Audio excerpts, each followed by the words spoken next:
Dire que la connaissance, sans prendre conscience des autres, devient de l'orgueil. Toute chose qui est faite sans conviction est péché. C'est pour ça que je dis même aux gens, lorsque tu viens à l'église, tu dois être convaincu. Moi, je connais plusieurs qui ont perdu la foi, pas parce que leur connaissance a été tachetée. La Bible dit, ce qui est fait sans conviction, c'est péché. Très bien. Bienvenue sur Nation chrétienne, le podcast qui vous enseigne comment la vie d'un chrétien peut influencer et surtout transformer les sociétés dans lesquelles nous sommes. Je suis le pasteur André. Je suis le pasteur Israël Lay. Alors, pasteur Israël, nous étions dans le sujet de comment nous parlons de la stature, mais nous étions plus dans la sagesse maintenant. Exactement, sans oublier qu'au préalable, il était question de savoir comment la nation chrétienne qui vit dans un autre monde qu'on appelle planète Terre peut-elle influencer le monde qui nous entoure. Nous avions dit, les citoyens de la nation chrétienne ont la responsabilité d'influencer le monde qui nous entoure. Et comment?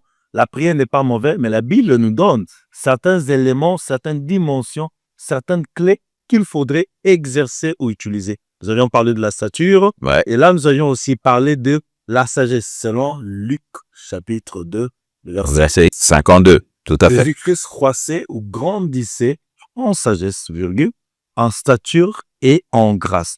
Par la grâce du Seigneur, vous aurez d'autres épisodes, vous allez suivre, mais nous avions déjà parlé de la stature. Aujourd'hui, nous sommes en train de parler de la sagesse. Et dans la dimension de la sagesse, nous avions compris que la sagesse est soutenue par la connaissance. Amen. La vraie sagesse sans connaissance est biaisée. Est biaisée et d'ailleurs, elle est même non existante parce que la sagesse est basée sur la connaissance. Comme nous l'avions dit la dernière fois, c'est la bonne manière d'utiliser la connaissance. Très bien. Alors, toujours dans ces mêmes angles, nous avions dit quelle est l'origine de ces deux mots, sagesse, connaissance, ou la connaissance qui conduit à la sagesse. Toute vraie sagesse a pour base connaissance. Et la meilleure façon pour nous d'expliquer ces mots, nous sommes rentrés dans l'exercice grec. Nous avons trouvé le mot Sophia. Sophia pour illustrer la pensée du mot sagesse. Mais de l'autre côté, nous avons Gnosis, G-N-O-S-I-S, Amen. qui, lui, contrairement de Sophia, parle de connaissance. Les deux travaillent ensemble. Il est maintenant question de savoir comment associer cela dans la vie des citoyens de la nation chrétienne pour que ces derniers le mettent en pratique dans la société. Amen. Et je crois que l'exemple... Alors, 1 Corinthiens, chapitre 8, le verset 9 dit ceci. Prenez garde, toutefois que votre liberté ne devienne une pierre d'achoppement pour le faible. Prenez garde. 10. Car si quelqu'un te voit, Amen. toi qui as de la connaissance, assis à la table dans un temple d'idole, sa conscience à lui qui est faible ne le porterait-elle pas à manger de viande sacrifiée aux idoles? Le verset 11. Et ainsi le faible périra par ta connaissance, le frère pour lequel Christ est mort. Amen. Le verset 12. En péchant de la sorte contre le frère et en blessant leur conscience faible, vous péchez contre Christ. Amen. C'est la Amen. pertinence. Donc, je donne en quelques mots ce que ce passage de 2 Corinthiens, Voilà. plutôt de 1 Corinthiens. 1, 8, 9 dit, c'est que si par ta connaissance, manger de la viande des idoles, j'entends souvent tabaski, ou alors on t'évite manger ces viandes-là.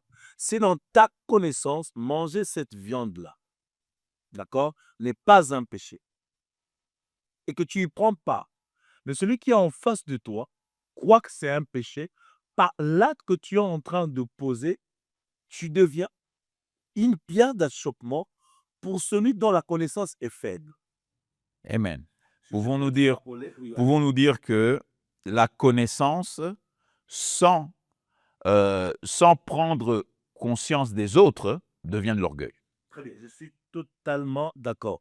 La connaissance sans prendre conscience de la faiblesse, des limites des autres, non simplement devient orgueil, mais nous font pécher. Amen. Amen. Ça veut dire, le péché dans ces cas, c'est pas toute chose que tu fais et qui est juste. Je peux le faire et je trouve que c'est juste sur base de ma connaissance, mais dès l'instant où ça devient une pierre d'achoppement pour l'autre, j'ai péché. D'ailleurs, la Bible est claire sur ces propos. Je le dis, malheur à celui qui sera une pierre d'achoppement pour l'autre. Et là, la Bible fait exprès de ne pas dire quand et pourquoi je dois forcément justifier ce que je fais. Amen. Amen. Ok? Alors ici, nous sommes en train d'éveiller la conscience de citoyens de la nation chrétienne. Oui, la connaissance est importante. Oui, la sagesse, justement, nous aide à véhiculer cette connaissance. Mais dans l'exercice de la connaissance, nous devons tenir compte de la faiblesse des autres, de peur d'être des pierres d'achoppement. Je donne un exemple. Si je suis pris en termes de repères pour toi et que je viens dans une fête et par exemple, je prends du vin. Si j'ai l'habitude de prendre du vin et que je viens dans cette fête-là, que je prends du vin devant toi et qui malheureusement dans ta connaissance, prendre le vin est un acte de péché. À cet instant, la Bible dit j'ai péché. Oh là là. J'ai été une pierre d'achoppement. Et ça, nous avons ces cas partout. Aujourd'hui, nous avons beaucoup de gens qui, sur base de leur connaissance, ce qu'ils font en soi est justifiable. Ok. Ça peut passer. Mais pas si l'on fait en présence d'une personne avec une foi faible, avec une connaissance, dirais-je, faible. Nous avons donc été une pierre d'achoppement pour cette personne et la Bible nous en tient responsable. Dieu nous en tient coupable Donc, parce que nous n'avons pas tenu compte de l'ignorance. pasteur, vous êtes en train de dire que ceux qui voient les autres boire et qui sont choqués, leur connaissance, leur foi est faible? C'est ça que vous dites? Je vais même détacher foi. Moi, je crois qu'aujourd'hui, j'aime ce que l'apôtre Paul dit. L'apôtre Paul livre un exercice, il dit, je suis grec avec le grec et juif avec le juif. C'est comme s'il y avait un comportement attaché à une connaissance lorsqu'il est avec des Grecs, Amen. un comportement Amen. attaché à une connaissance lorsqu'il est avec des Juifs. Et Tout à fait. aujourd'hui, le chrétien, nation chrétienne, vous devez nuancer cela. Il y a de ces choses que vous faites, ces choses doivent impérativement tenir compte de l'environnement dans lequel vous vous retrouvez. C'est un grand débat que vous êtes en train d'ouvrir là, Oui, parce oui, que oui. je pense qu'on ne peut pas seulement s'arrêter à la musique, à la boisson, mais on parlera aussi de la musique. C'est si vaste, mais je peux anticiper la réponse de la variation, de variété de ces choses sur Amen. base d'un principe. Le principe, c'est ce que Dieu nous donne dans Corinthiens. Si je connais que ceci est un péché, Ah. je ne le fais pas. Ah. Si je connais aussi ceci n'est pas un péché, mais je peux le faire, à l'instant où je le fais, Dieu me dit de faire attention si autour de moi se retrouvent des personnes très limitées dans leur Connaissance. Amen. quoi. Si je ne fais pas attention, non simplement je suis une pierre d'achoppement pour eux, mais je peux même conduire à leur perte. Et Dieu me retiendra. Vous savez, aujourd'hui, pasteur André, il y a des gens qui ne vont plus à l'église. Je donnerai un exemple. Je connais une sœur qui a dit, pasteur, je n'irai plus à l'église parce que je vis mon pasteur entrer dans un hôtel. Formidable. Alors, j'ai posé la question à cette sœur, tu l'as vu entrer dans l'hôtel, d'accord. Mais qu'est-ce qu'il faisait? Parce que dans la mentalité humaine, Dès qu'il est rentré dans l'hôtel, c'est fini. Ah, la sœur allait faire quelque chose, c'est il a compris. une abomination. J'ai dit, mais est-ce que tu ne sais pas, dans l'hôtel aussi, il y a des chambres de repos? Vois-tu? C'est-à-dire que ce pasteur a posé cette action innocent, basée sur sa connaissance, parce qu'il sait qu'aller dans un hôtel n'est pas un problème. Mm. OK? Mais il n'a pas tenu compte justement de facteurs tels que, ah, cet hôtel, Si quelqu'un me voyait, voilà. et là, est-ce que là, vous ne direz pas que les pasteurs maintenant commencent à vivre pour les autres? D'ailleurs, je veux brisquer le mot. On attribue ces actions-là à l'hypocrisie. Beaucoup de gens disent, beaucoup de pasteurs sont hypocrites. Moi, je fais exprès de retirer ces mots. Les pasteurs ne sont pas hypocrites. Mais le pasteur, en connaissance de 1 Corinthiens 8-9, ne veulent pas être des pierres d'achoppement. Tout à fait. Et je retire même le titre pasteur, je dirais tout croyant, tout citoyen de la nation chrétienne.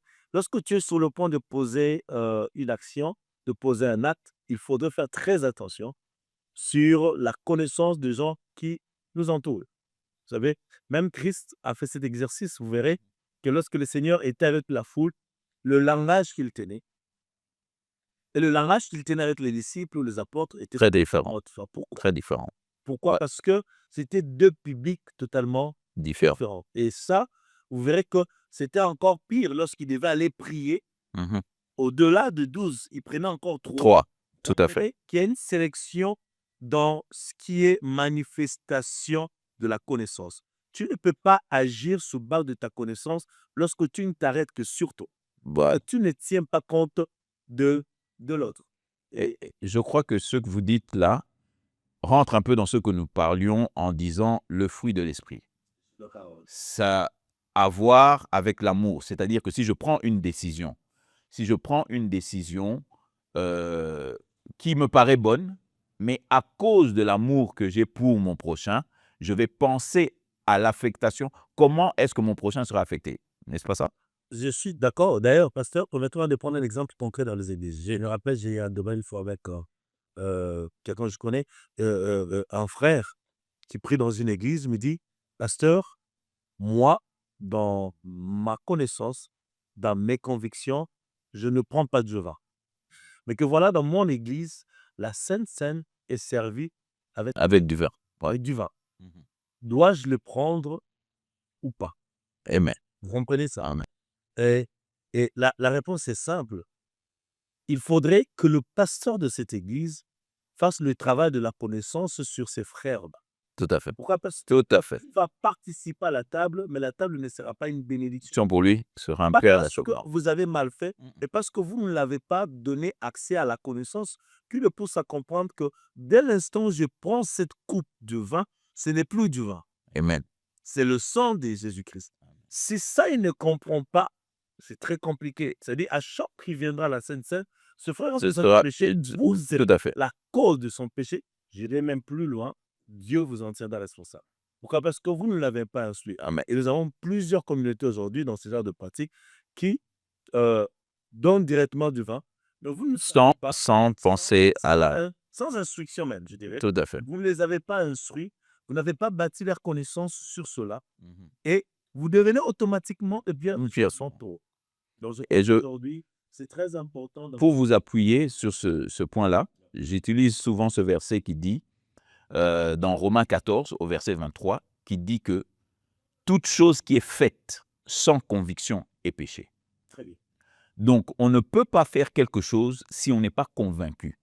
C'est pour ça que je dis même aux gens, lorsque tu viens à l'église, tu dois être convaincu que c'est là que je dois aller. Si tu n'es pas convaincu, tu pêches. La Bible dit, ce qui est fait sans conviction est péché. Très bien. Ça, c'est formidable.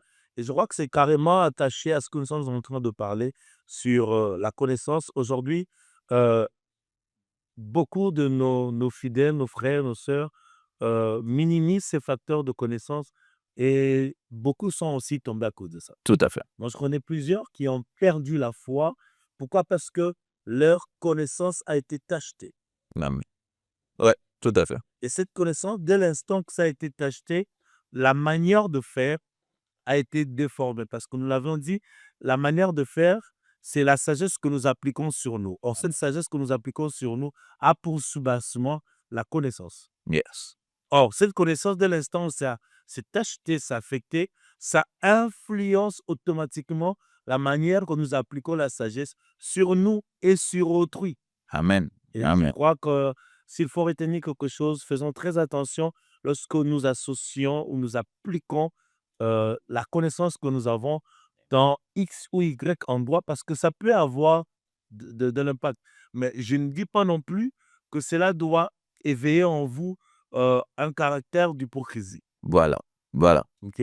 Moi, je connais des gens, hein, je connais des gens qui, il y a de ces choses, ils ne le font pas ils le font en cachette. Et plusieurs fois, ils ont été victimes de mots tels que tu es hypocrite, tu es hypocrite. Ce que tu fais en secret, tu ne le fais pas, tu es hypocrite, tu es hypocrite. Par moment, on ne se rend pas compte que cette personne ne mérite pas l'appellation hypocrite parce qu'il est hypocrite avec un sens mauvais.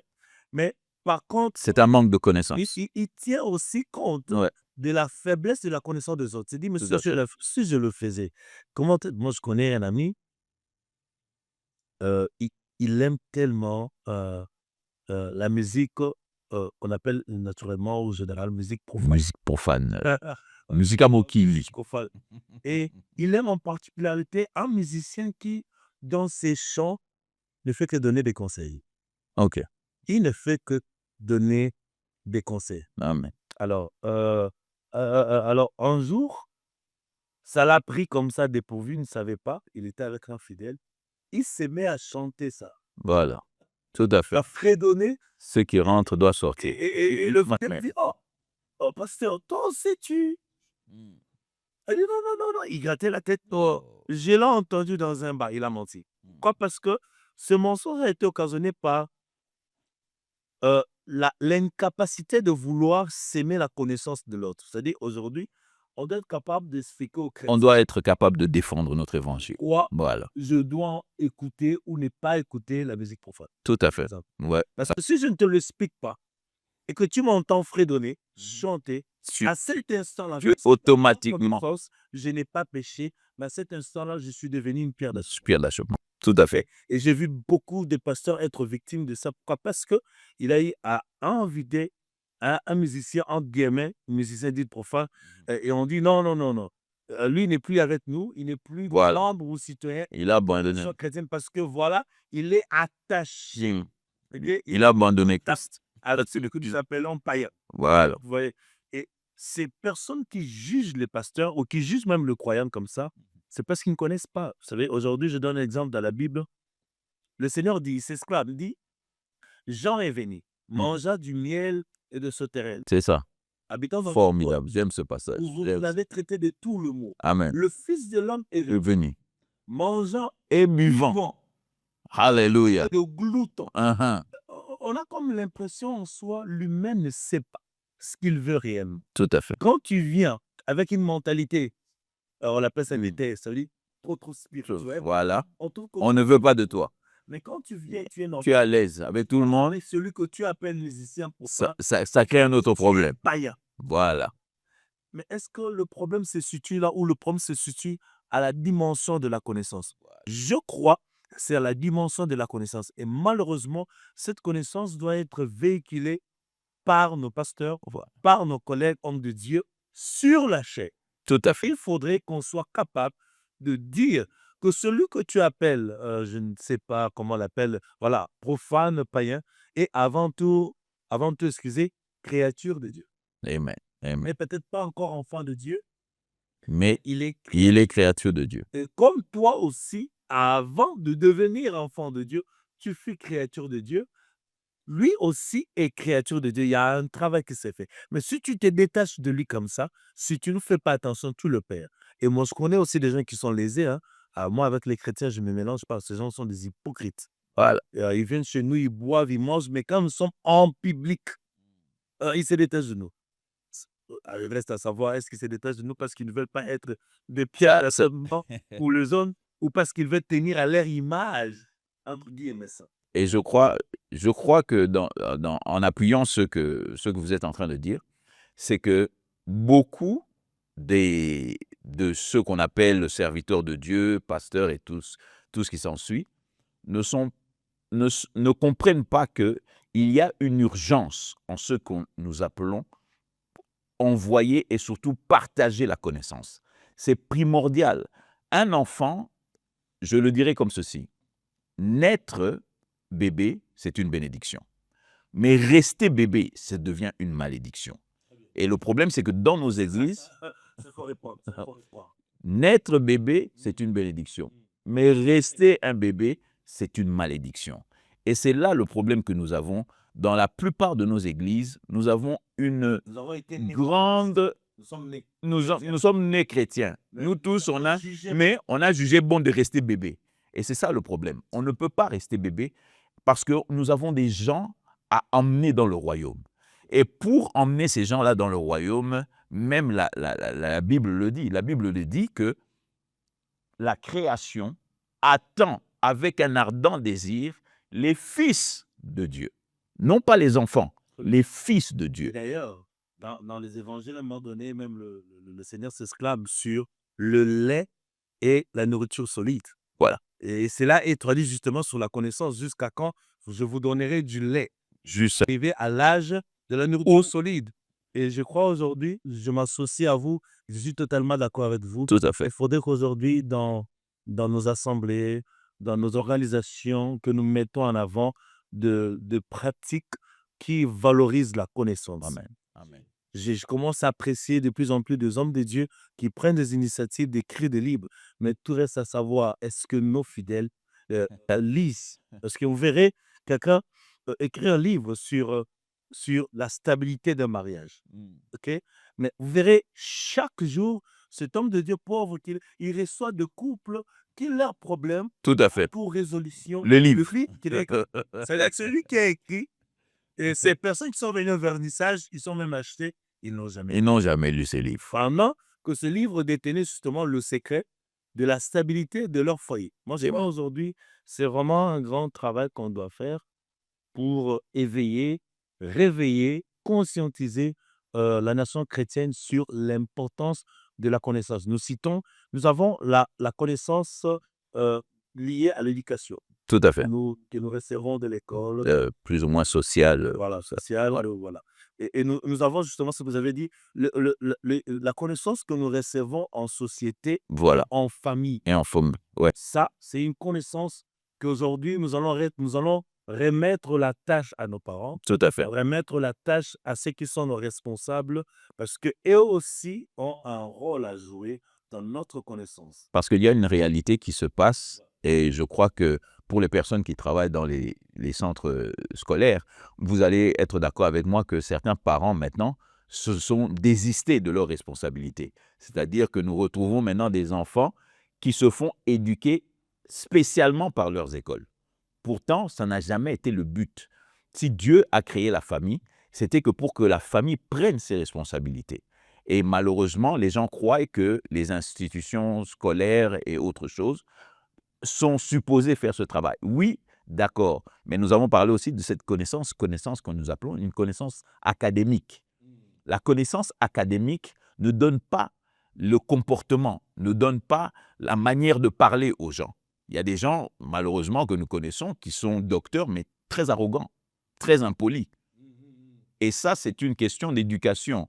Et cette éducation, normalement, moi je crois, dans le plan de Dieu, cette éducation est supposée être reçue à la maison et non pas dans les institutions scolaires ou académiques. Je suis totalement partant avec vous. Ça veut dire ici, ce que je suis, ce que je fais, ce que je demande à autrui de faire est puiser de la connaissance que j'ai. Amen. Et cette connaissance a pour base à son tour l'école, a pour base à son tour la famille, Amen.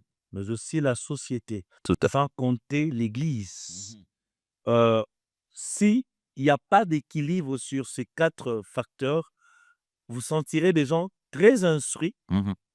académiquement parlant, mais dans la moralité, dans les valeurs, ces personnes sont trop instables. Et d'ailleurs, pasteur, permettez-moi de vous provoquer avec ça. Qu'est-ce que vous dites? Si nous devons mettre en relief la pensée qui dit, la pensée de la sagesse et de la connaissance. Parce Tout que à fait. on dit que la sagesse est la manière de faire puiser de la connaissance. Dire ce que je connais. Lorsque je mets cela en exercice, cet exercice-là, c'est ce que nous appelons la sagesse. Sagesse. Mais la Bible dit, celui qui trouve une femme trouve le bonheur. Voilà. La même Bible dit, la femme trouvée Mhm. doit être sage. Tout à fait. Car la femme sage, ou la sage femme, la femme sage, bâtit sa maison. Or, nous allons dire, cette sagesse doit provenir de la connaissance. Est-ce que nous devons dire qu'une bonne femme, c'est une femme qui est très éduquée? Est-ce qu'on peut se permettre, parce qu'on dit que la sagesse puise son sens dans la connaissance. C'est à cause de cette sagesse-là que tu peux bâtir ta maison. Amen. Selon ce que la Bible Tout dit. à fait. Tout à fait. Est-ce qu'on peut dire qu'une bonne femme qui bâtit sa maison, c'est une femme qui a de la connaissance? Amen. Je veux m'assurer ici, afin qu'on ne puisse donner de complexe à personne. Avoir de la connaissance n'est pas synonyme d'avoir la connaissance académique. Qu'est-ce que je dis? Il y a beaucoup de personnes, je détache cette réalité, les différents comportements, parce qu'il est important que il y a d'autres femmes qui sont très bien éduquées, qui savent comment faire grandir et même construire sa maison, mais parce que simplement elle n'a pas eu accès à l'éducation académique, elle se sent lésée et elle se sent plus petite que l'autre. Pourtant, vous allez voir que... Pasteur, je vous interromps pas. Non, Il y avait une pratique, je ne sais pas si ça existe encore, où nos parents qui voulaient voir leur fils marié rentrer au village carrément Ouais. pour trouver, selon eux, de bonnes femmes voilà. qui pouvaient stabiliser le foyer de leur fils. Est-ce que cette pratique-là est bonne? Parce que selon eux, c'était des femmes sages et ils les appelaient des femmes sages. Voilà. Or, nous, dans la société actuelle, elles ne sont pas de Elles sont pas sages parce qu'elles n'ont pas la connaissance. académiques. Mais à la connaissance, on oublie que la connaissance n'englobe pas simplement le département académique. Amen. Amen. Qu'est-ce que vous en dites, selon? Par expérience, par ce que j'ai vu, parce que cette histoire, ce n'est pas seulement dans les vieux temps. Moi qui ai passé beaucoup de temps dans les pays étrangers, je connaissais des frères qui sont allés chercher leurs femmes au village. Mais lorsque, à partir de l'Angleterre, il est allé chercher sa femme en Mbujimaï. Même pas à Kinshasa. Il est allé en Mbujimaï parce que cette femme n'a pas eu accès à l'éducation académique. Mais lorsqu'elle est arrivée, on lui a donné ne fût-ce que 3 mois, connaître les sillons de l'Europe, les désordres qu'il y a en Europe. Et bien, cette femme-là était pire que les femmes qui avaient reçu une éducation académique. Tout ça, c'est simplement pour dire que ces méthodes du passé ne peuvent plus fonctionner aujourd'hui. Aujourd'hui, je crois que nous en parlerons même dans le prochain podcast, où nous parlons de ce que l'apôtre Pierre est en train de nous dire d'une femme. Qu'est-ce qu'elle doit avoir? Elle doit avoir, ce sont des critères qui sont très simples.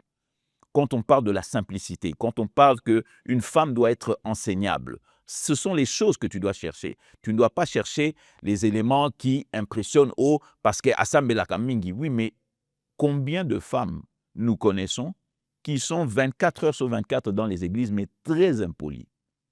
Et ça, c'est une réalité qu'aujourd'hui, nous réalisons que ce n'est pas simplement une qualité qui vient du ciel. Non, c'est un travail qui a déjà été fait, comme nous avons parlé de cette connaissance qui est sociale, lorsqu'elle a grandi dans une communauté, parce que nous savons que dans nos pays, elles ont grandi dans des communautés et ces femmes-là, leurs mères leur ont donné ce que moi j'appelle des connaissances traditionnelles. Comment s'occuper d'un homme, comment respecter son mari. Ce sont des choses que malheureusement aujourd'hui, à cause de nos églises, nous avons pris une certaine séparation avec ce qui est traditionnel. Pourtant, tout n'est pas mauvais. Je vais vous provoquer, pasteur, parce que on est en train de parler sur la connaissance qui conduit à une sagesse. Amen. Et cette sagesse qui dirige notre vie et voire même influence le monde qui nous entoure, parce que n'oublions pas, nation chrétienne, nous avons pour objectif d'influencer et de transformer le monde. Transformer le monde. Aujourd'hui, c'est par Alléluia. sagesse. Amen. Et nous avons dit, cette sagesse est associée à la connaissance. Mais et vous avez fait exprès de toucher le cas des femmes. Amen. Amen. Amen. En mettant en valeur la sagesse Amen. et la connaissance. Alléluia. Qu'en est-il de la femme vertueuse? Est-ce que la femme vertueuse se retrouve dans le contexte de la sagesse et de la connaissance, ou ça, c'est un autre cas? Je voudrais, en ce qui concerne la femme vertueuse, premièrement, je voudrais enlever cet équivoque que la femme vertueuse, telle qu'elle est écrite dans Proverbe 31 à partir du verset 10, il faut savoir que le verset 10, c'est une question. La Bible dit, Allez-y, donnez cette question. qui peut trouver une femme vertueuse? Qui? Pasteur André, quand vous dites qui, ça veut dire que jusque-là, on ne l'a pas trouvé. On ne l'a pas trouvé. C'était à cette époque-là qu'on l'a pas trouvé. C'est-à-dire que l'homme, comme moi je le dis, Je précise, c'est Salomon. Hein. ah oui, Ouais. c'est là la chose la plus importante. C'est que cet homme qui a écrit ce livre, c'est un homme qui a goûté à tout. Et vous savez que même Salomon, Pasteur, ça veut dire que nous avons toutes les raisons de croire. de croire ce que monsieur raconte. De cet homme parce que il est allé de femme en femme, pire encore, des concubines. Concubine en concubine. La Bible nous dit, nous révèle que ce monsieur avait plus de 700 concubines. Parenthèse, ça veut dire aujourd'hui des hommes qui quittent leur femme au foyer, allant chercher Il ne va pas trouver. la nature Mm-mm. vertueuse. Ça ne marchera pas. Ça ne marchera pas. Parce qu'on passe en décembre pour risquer de créer un problème. C'est-à-dire que dans nos églises, lorsque nous demandons à nos sœurs d'être des femmes vertueuses, nous sommes en train de mentir. Bon, dans l'esprit, hein, dans l'esprit de la question. On reste dans le contexte de la sagesse, Amen. connaissance. Amen. Amen. Connaissance conduit la sagesse. Et la femme vertueuse fait partie de la femme sage. Voilà. Parce qu'au-delà de tout, non seulement qu'elle bâtit sa maison, mais là, ici, dans le Proverbe, il y a tellement d'éléments qui sont attachés à cette femme. On a je dirais que est-ce qu'on pouvait d'avoir les on parlera de ça parce que le temps nous échappe. Mais comprenez bien que la question de cette femme, d'abord, la première chose, c'est que qui peut la trouver? C'est Salomon qui pose la question. C'est Salomon qui pose la question, qui peut trouver une femme vertueuse? Et comme nous disons, lorsque vous lisez la parole, vous devez prendre aussi le contexte. Donc ce monsieur, c'est un monsieur qui a vécu et qui est même arrivé à la fin de sa vie à nous dire vanité des vanités. C'est-à-dire qu'il a compris que souvent, nous nous retrouvons à la poursuite de quelque chose qui n'existe pas. Mais on peut retrouver des traits caractéristiques. Il y a des traits, il y a des caractéristiques que tu peux trouver. Et je crois que quand on aura le temps, on lira le passage pour comprendre que la Bible nous dit que cette femme ne dort pas la nuit. Elle ne dort pas. Non, ça on va continuer ça. Merci à vous, Nation chrétienne. Nous allons continuer avec une autre séquence. Merci. À la prochaine.